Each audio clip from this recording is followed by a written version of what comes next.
DD தமிழில் அறிவோம் channel நேயர்களுக்கு அன்பான வாழ்த்துக்கள். உங்களுக்கு நாட்டுக்கோழி வளர்க்குறதுக்கு ஆசையா? நாட்டுக்கோழி நல்ல லாபம் தர்ற தொழில். இது சிறிய அளவே நீங்க செய்யலாம். முதல்ல வந்து உங்க வீட்ல முட்டை விட்டு படுத்து கிடக்கும், குறுக்கு கிடக்குங்க அந்த கோழி. அந்த கோழி எடுத்துக்கிறீங்க. இந்த மாரி ஒரு மண் எடுத்து ஒரு சட்டியில ஒரு 13 முட்டை வைங்க. 13 முட்டை வச்சு அந்த அடைக்கோழிய வச்சுருங்க. வச்சுட்டு 24 மணி நேரத்துக்கு ஒரு தடவ மட்டும் தான் அதுக்கு உணவுக்கு இரவு நேரத்தில மட்டும் இறக்கி விட்டா போதும். தண்ணி, உணவு வச்சிரணும்.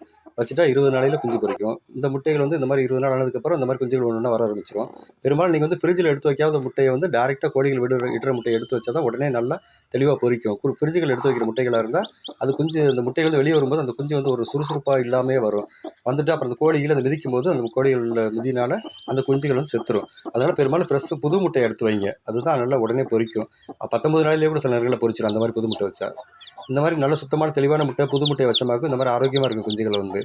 நல்லா சுறுசுறுப்பா இருக்கும் குஞ்சுகள். இது 2வது நாள் குஞ்சு தான் இது வந்து. நல்ல சுறுசுறுப்பா இருக்கும். இந்த மாரி நீங்க சிறுக அளவிலே கொஞ்சம் கொஞ்சமா வச்சே நீங்க வந்து அந்த கோழிகள பெருக்கலாம். மொத்தமா வச்சு பெரிய அளவுல செய்யணுங்கிற ஒரு இது இல்ல. நீங்க ஒண்ணு ஒண்ணா வச்சு அப்படியே பெருக்கிட்டே வரலாம் கோழிகள் வந்து. நல்ல லாபம் தர தொழில் இந்த தொழில் வந்து. பெரும்பாலும் பொறுப்பா, கடமையா பார்த்து கவனமா செஞ்சா அது இருக்கும். இந்த வீடியோ பிடிச்சிருந்தா லைக் பண்ணுங்க, சப்ஸ்கிரைப் பண்ணுங்க. நன்றி.